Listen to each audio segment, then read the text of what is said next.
Frères et sœurs, que le Seigneur vous bénisse. Voilà, j'aimerais vous partager un message ce soir de la part du Seigneur, ayant pour thème le péché volontaire. Voilà, mon message s'adresse aux chrétiens qui font profession de connaître le Seigneur, mais qui le renient par leur comportement, par leur vie de tous les jours. Mon message s'adresse aux chrétiens hypocrites du dimanche qui vont dans une assemblée mais qui ne changent pas de vie, qui perdurent dans le péché. Mon message s'adresse à tous ceux qui bafouent la croix de notre Seigneur Jésus-Christ, qui salient le sang qui a coulé pour nous. Mon message s'adresse à tous ceux qui disent que nous sommes sauvés par la foi, mais qui ne mettent pas en avant la sanctification et la sainteté de Dieu. Sachez que le livre de Michée, chapitre 1, verset 2, nous dit que le palais et la demeure de notre Seigneur Dieu, c'est la sainteté. Et donc si on enlève la sainteté de notre Dieu, il n'a plus de demeure, car la Bible nous dit que Dieu réside dans la sainteté. La sainteté, c'est sa maison. Bien évidemment, nous sommes sauvés par la grâce au moyen de la foi, nous dit la Bible. Qu'est-ce la grâce, bien-aimés? La grâce, nous dit la Bible, c'est une faveur imméritée. C'est quelque chose que nous ne méritions pas. Mais le Seigneur nous a donné en cadeau par son amour manifesté à la croix, par le sacrifice expiatoire, par le sang qui a coulé pour purifier nos péchés, pour nous justifier devant les démons, mais aussi, par-dessus tout, pour nous donner la vie éternelle. Car c'est le sang de l'alliance éternelle. C'est le sang qui nous permet d'être réconciliés avec Dieu. Frères et sœurs, Jésus-Christ a pu dire à la croix, tout est accompli. Il a voulu dire littéralement, j'ai tout accompli pour vous. J'ai donné gratuitement ma vie pour vous. Je vous ai justifié dans le royaume des ténèbres. Vous êtes réconciliés avec Dieu. Le Seigneur a pu dire, tout est accompli pour lui, mais il n'a pas dit tout est accompli pour vous, car nous, en tant que chrétiens, nous sommes dans cette marche, nous sommes en train d'accomplir quelque chose pour le Seigneur. Et l'accomplissement passe par la mise en pratique de la parole de Dieu. Nous sommes en train d'accomplir notre vie chrétienne. Nous sommes dans ce cheminement qui nous emmène vers ce salut, comme le Seigneur a pu faire sortir son peuple d'Israël d'Égypte pour les emmener dans le pays de Canaan. Ainsi en est-il pour nous. Le Seigneur nous emmène quelque part. Le Seigneur nous emmène vers le salut. Et donc aujourd'hui, j'aimerais partager un message sur le péché volontaire. Car beaucoup de personnes disent que la foi seulement suffit à sauver le chrétien. Mais ils disent ça, bien évidemment, pour couvrir leurs péchés. Car ils ont le germe catholique en eux. Ils ont la doctrine catholique qui nous parle du purgatoire, alors que le purgatoire n'existe pas. La Bible nous dit qu'il est donné à l'homme de mourir qu'une seule fois, après quoi vient le jugement. Frères et sœurs, nous allons partir dans le livre des Hébreux, chapitre 10, verset 26. Nous allons voir ce que la Bible dit par rapport au péché volontaire. Car si nous péchons volontairement après avoir reçu la connaissance de la vérité, il ne reste plus de sacrifice pour les péchés, mais une attente terrible du jugement et l'ardeur d'un feu qui dévorera les rebelles. Celui qui a violé la loi de Moïse meurt sans miséricorde sur la déposition de 2 ou de 3 témoins. De quel pire châtiment pensez-vous que sera jugé celui qui aura foulé aux pieds le Fils de Dieu, qui aura tenu pour profane le sang de l'alliance par lequel il a été sanctifié, et qui aura outragé l'esprit de la grâce. Car nous connaissons celui qui a dit « À moi la vengeance, à moi la rétribution ». Et encore, le Seigneur jugera son peuple. C'est une chose terrible de tomber entre les mains du Dieu vivant. Frères et sœurs, nous devons savoir une chose. Beaucoup de chrétiens n'arrivent pas à faire la part des choses sur la parole de Dieu.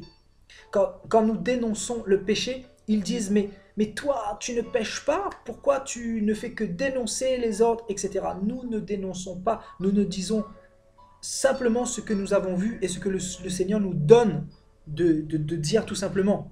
Nous sonnons de la trompette. Et donc, qu'on nous entende, qu'on ne nous entende pas, ce n'est pas notre problème. Notre but, c'est de dire la vérité aux gens.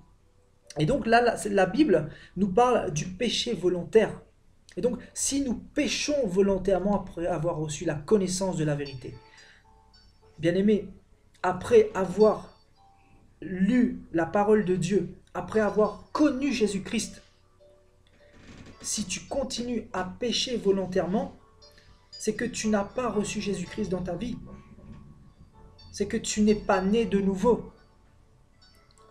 Tu as la connaissance, mais tu pêches volontairement. La Bible dit que pour ces gens-là, il ne reste plus de sacrifice pour les péchés, mais une attente terrible du jugement et l'ardeur d'un feu qui dévorera les rebelles.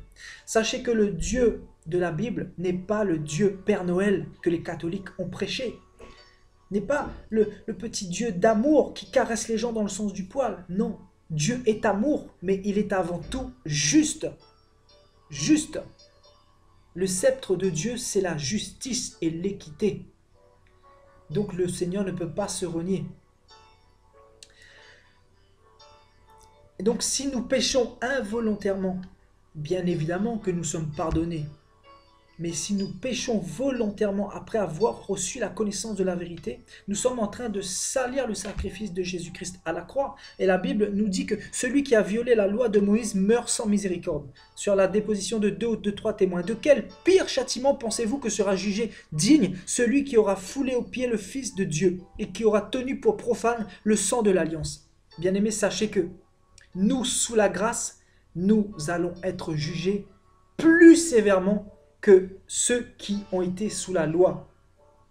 Il faut le savoir, frères et sœurs, car le Seigneur nous a donné le cadeau, la gratuité, nous a donné la vie éternelle. Ce qu'il demande de nous, c'est simplement l'obéissance, c'est que nous acceptions de marcher dans sa parole, dans ses ordonnances, dans ses prescriptions.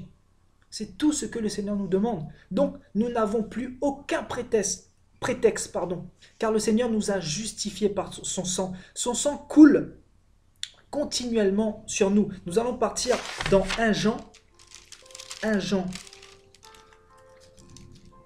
chapitre 1.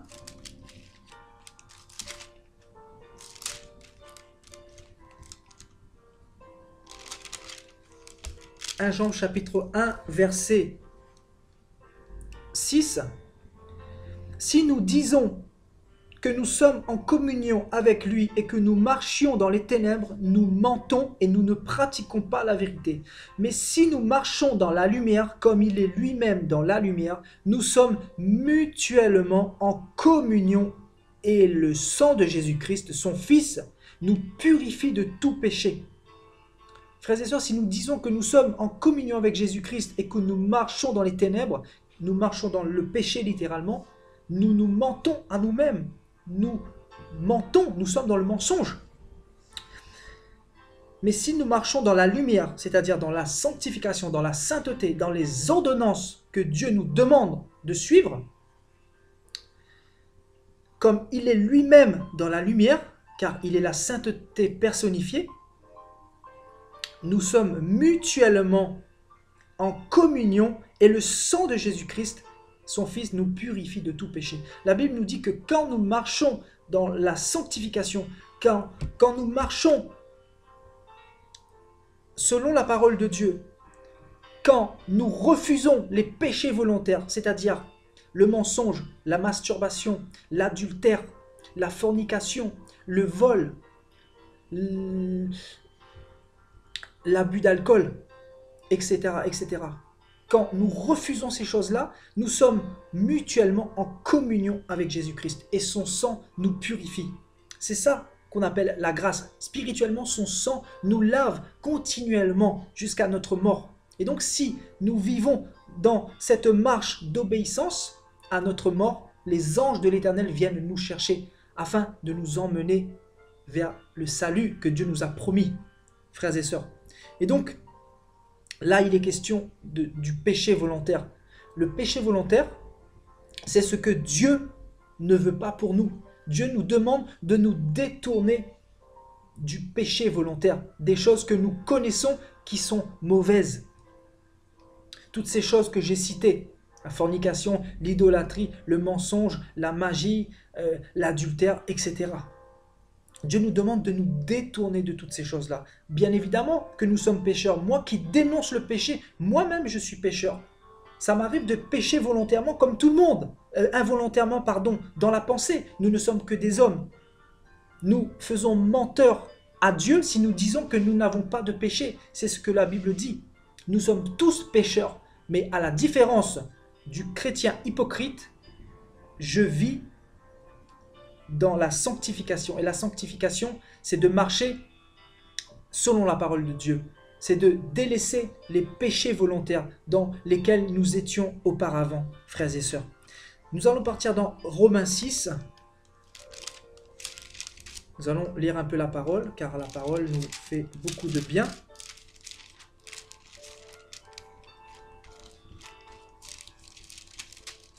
Donc Romains 6.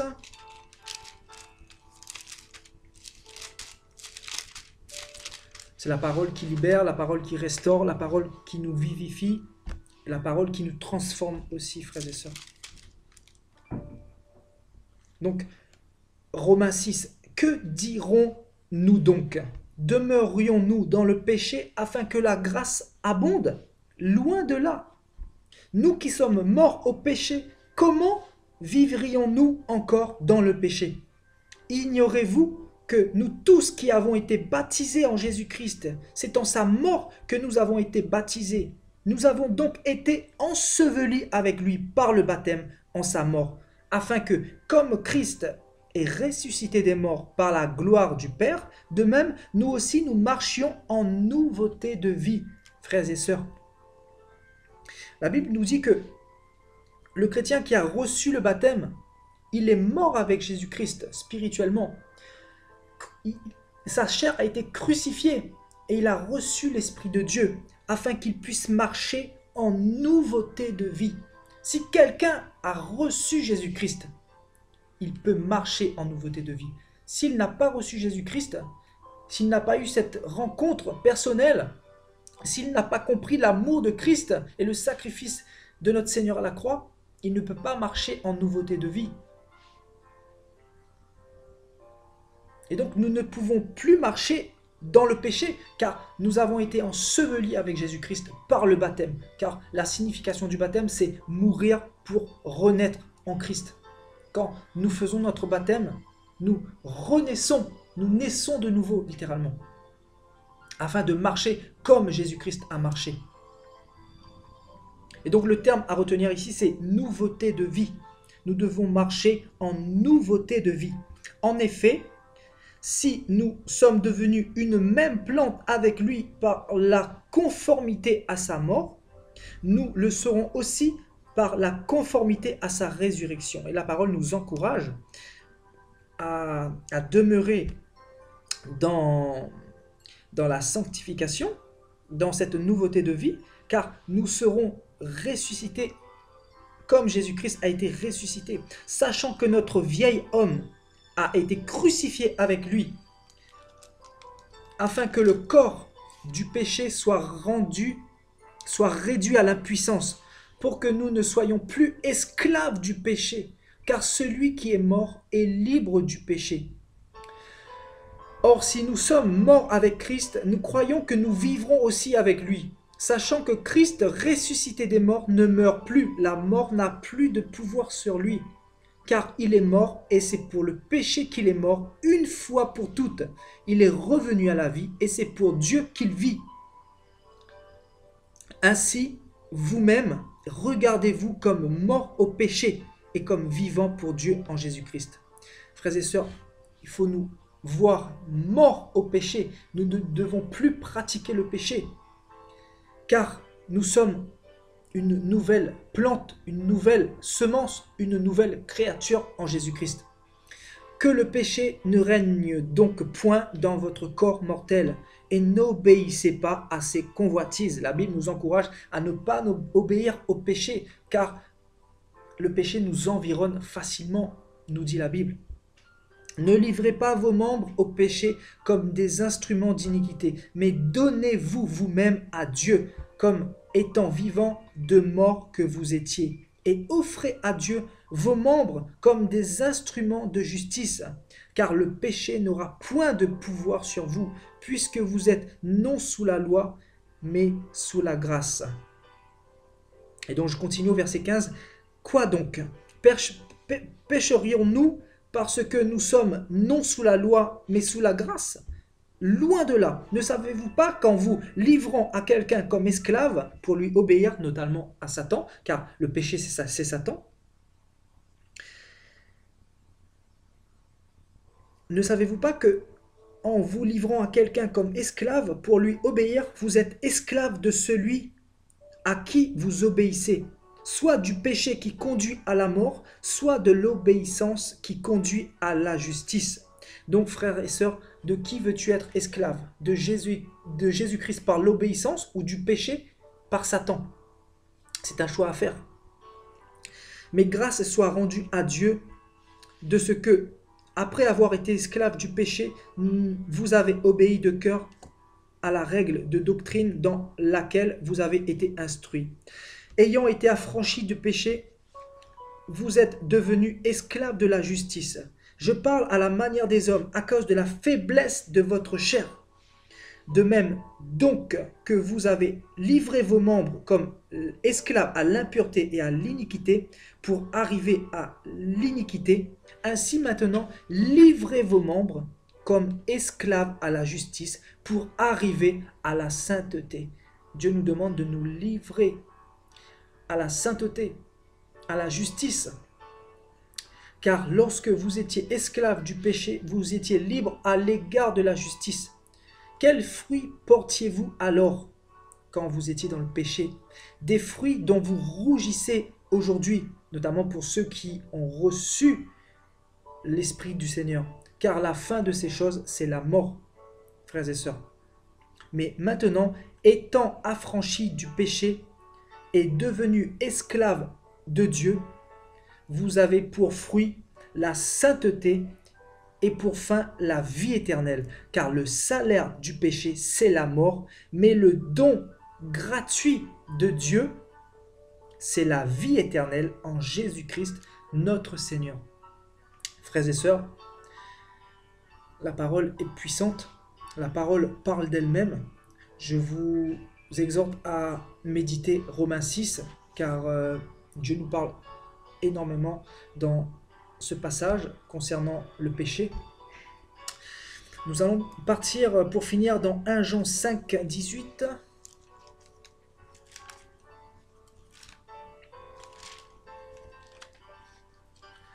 1 Jean 5, 18.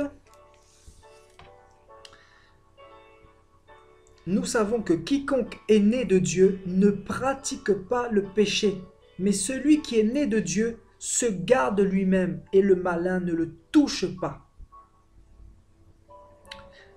Nous savons que quiconque est né de Dieu ne pratique pas le péché, mais celui qui est né de Dieu se garde lui-même et le malin ne le touche pas. Nous allons partir aussi dans 1 Jean 3, 9. Quiconque est né de Dieu ne pratique pas le péché, parce que la semence de Dieu demeure en lui, et il ne peut pécher parce qu'il est né de Dieu. C'est par là que se font reconnaître les enfants de Dieu et les enfants du diable. Quiconque ne pratique pas la justice n'est pas de Dieu, ni celui qui n'aime pas son frère. Mon frère, ma soeur, la question que tu dois te poser, est-ce que la semence de Dieu demeure dans ton cœur? La semence de Dieu, c'est la sainteté. Est-ce que tu as le désir de te sanctifier pour Dieu? Est-ce que tu as le désir d'être juste pour Dieu? Le désir de changer? Dieu veut simplement que tu aies un cœur repentant. Dieu ne cherche pas à ce que tu sois juste, car sinon, il ne serait pas venu mourir à la croix pour toi. Il t'a fait grâce. Son sang coule continuellement pour te justifier. Le Seigneur te demande simplement de te détourner des péchés volontaires et son sang te purifiera. Son sang te justifiera face aux démons et son sang te donnera la vie éternelle, mon frère, ma soeur. Voilà, mon message arrive à la fin. J'espère que je n'ai pas été assez long ce soir. Détourne-toi de tes mauvaises voies car Jésus-Christ revient très prochainement. Ne prends pas la grâce du Seigneur à la légère car tu seras jugé très sévèrement, nous dit la parole. Car si nous péchons volontairement après avoir reçu la connaissance de la vérité, il ne reste plus de sacrifice pour le péché, mais l'attente terrible du jugement et l'ardeur d'un feu qui dévorera les rebelles. Bien-aimés, le Dieu de la Bible n'est pas le petit Jésus des catholiques qu'on nous a prêché, qui caresse les gens dans le sens du poil. Le Dieu de la Bible est un Dieu saint, est un Dieu terrible, est un Dieu environné d'amour, mais environné de feu pour ceux qui marchent dans l'iniquité, pour ceux qui refusent de se soustraire aux ordonnances et à la parole de Dieu. Voilà, que Dieu vous bénisse, que la grâce du Seigneur soit sur votre vie.